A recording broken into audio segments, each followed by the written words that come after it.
welcome back to my channel. My name is Belle and this is a Belle perspective. Y'all, y'all, we gotta talk about the foolishness that's on the internet today, okay? I have been so busy, but I have been looking at things and I have a lot to talk about. We got a lot to talk about, okay? But before we get into that, I've got a couple housekeeping items I need to cover. I've got my goal of 500 subscribers.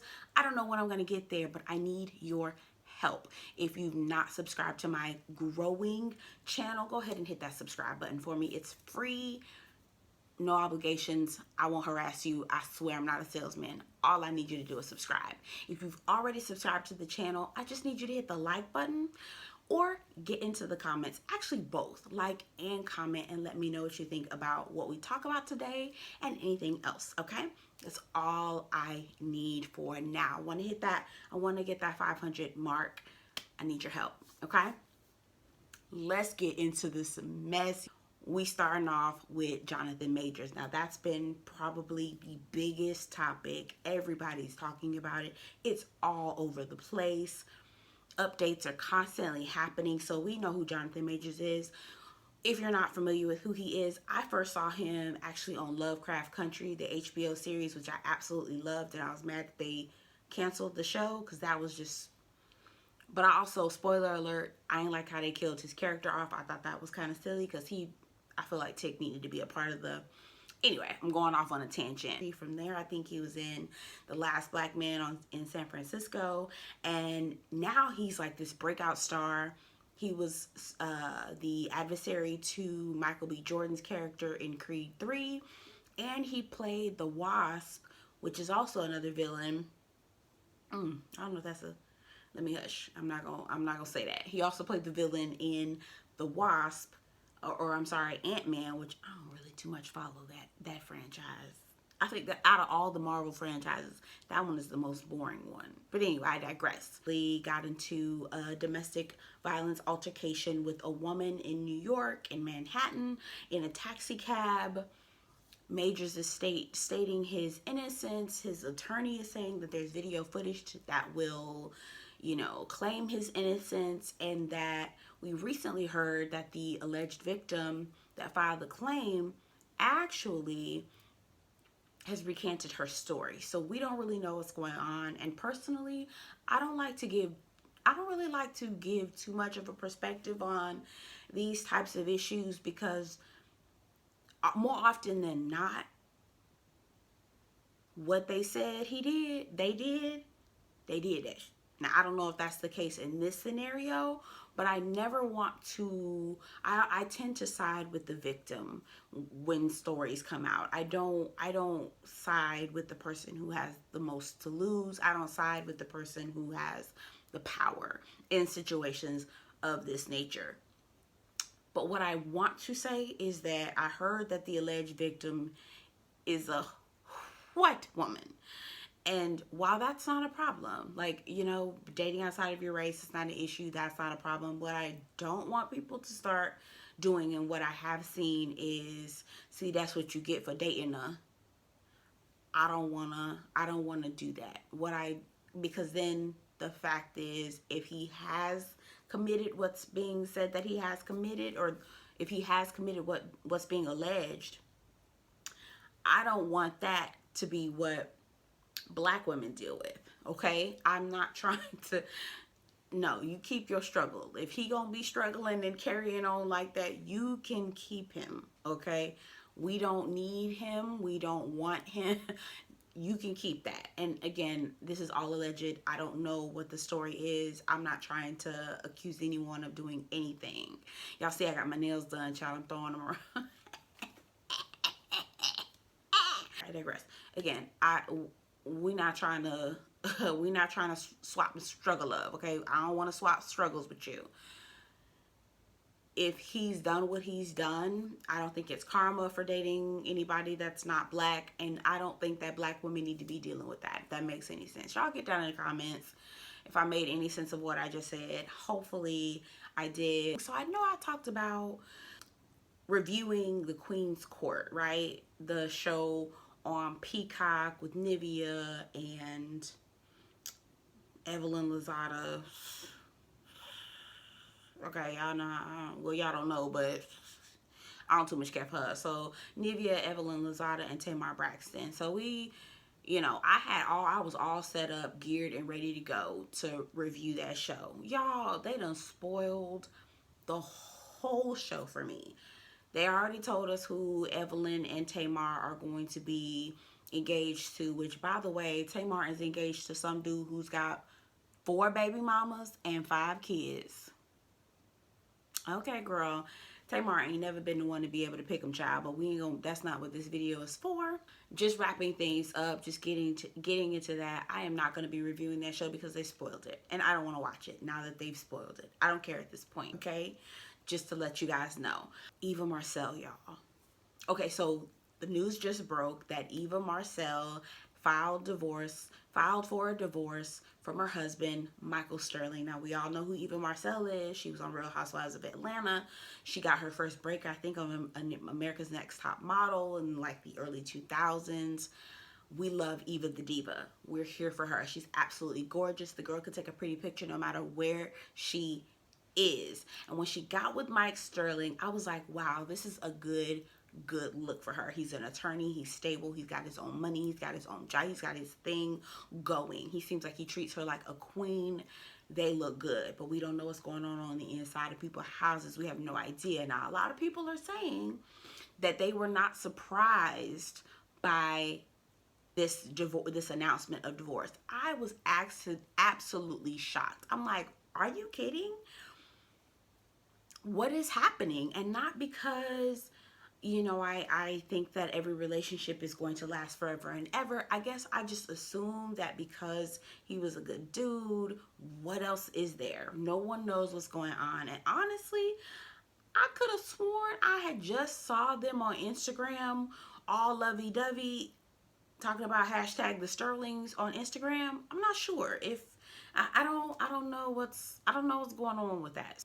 I recently read that from the Shade Room and also Essence that Mike Sterling did an interview, and that he said he is going to fight tooth and nail to save his marriage. What do y'all think he did? Y'all think, I don't want to say it's infidelity, because every marriage is not dealing with infidelity. Everybody ain't Martell, okay? Everybody ain't Martell.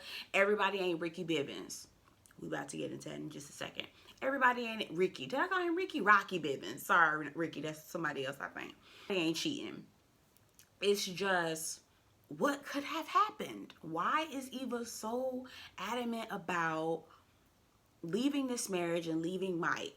I don't know what's going on. Now, what I don't want to do is be rooting for a marriage to work when he ain't treating her right or nobody is happy. I'm not sure. So we'll see what's going on. I'm going to just keep my ear to the street. Again, I don't want to say too much because I don't know what he's done. I don't know what's happened. I don't know what's happened. It's been 5 years. What happened, Mike? Baby, it's all gonna come out in the wash. And speaking of coming out in the wash, Tamika Scott.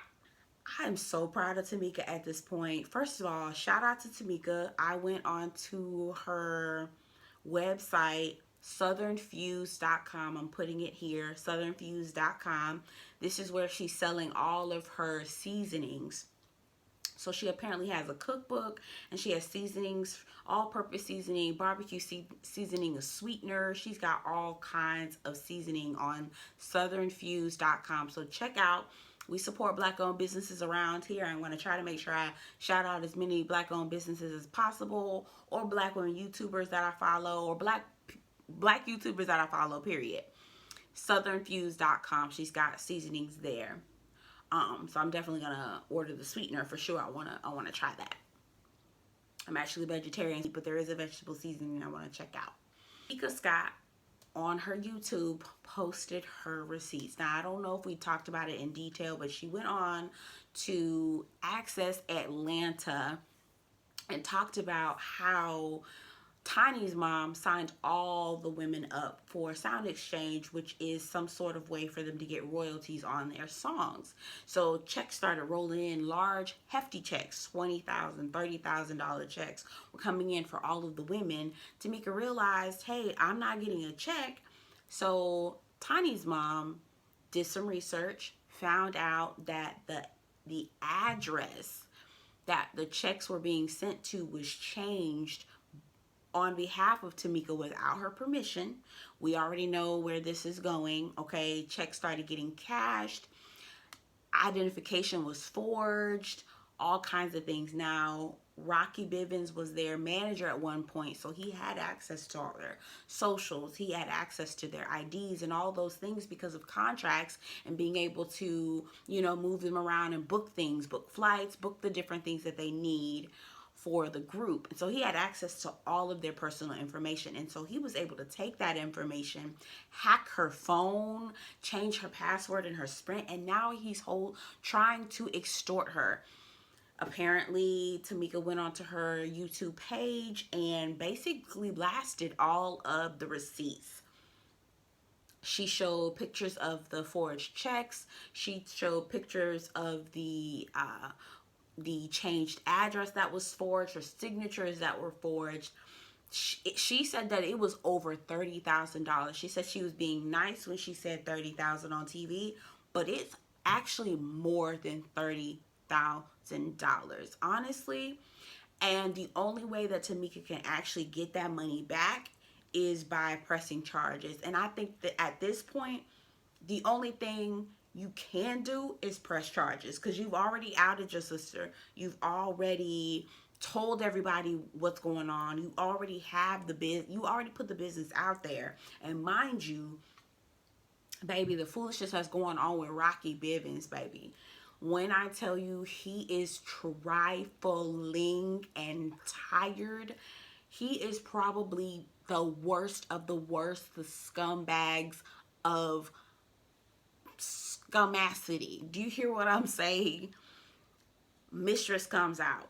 She's had his kids. Now he putting money. The girl allegedly says that he's putting money on her head because she's coming out and telling people that he had a baby with her. And you know what Tasha gonna do? Tasha's gonna stick beside him. She gonna stick beside him, baby. She is not going to go anywhere. And it is so unfortunate to see this family breakup. But what I am gonna say is that I'm so proud of Tamika for standing up for herself and doing what she knows is right. And even if she is ousted from her family, sometimes your friends can be better family than your actual blood. And so I really hope that Tamika is able to find a safe space in her husband, a safe space in her remaining group members, and additional people that are in her life, because honestly, to have a mother and a sister like that, who needs enemies? Tamika, we supporting you, girl. Go to southernfuse.com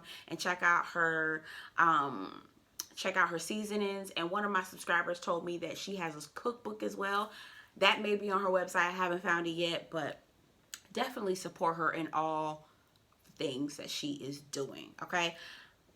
Y'all, Magic Johnson, he rich, okay? Magic Johnson rich as hell, and Magic Johnson damn near gonna live forever, quiet as it's kept at this point. Magic Johnson's potentially gonna be buying the Washington Commanders for $6 billion. Y'all heard me with the B, okay? Because I got my retainer in.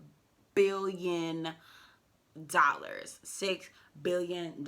He put in his bid for the NFL team on Tuesday for $6 billion, meaning the stars are seemingly aligning for Johnson and his group to make the historic and record-breaking purchase. Johnson will become the first Black NFL team owner in the league's history should the bid be accepted. We'll see. And as of now, the NFL's only minority owners are Shahid Khan of the Jacksonville Jaguars, which I did not know that, and Kim Pagula of the Buffalo Bills, which I don't know who that is. I gotta look that up. Khan was born in Pakistan and moved to the United States at age 16. Ooh, child, he doing good, or whoever that is. They doing good for themselves. Because NFL teams, baby, that's expensive. I got money in the bank. We got money. You got money. That's money. That's real money. That's real money.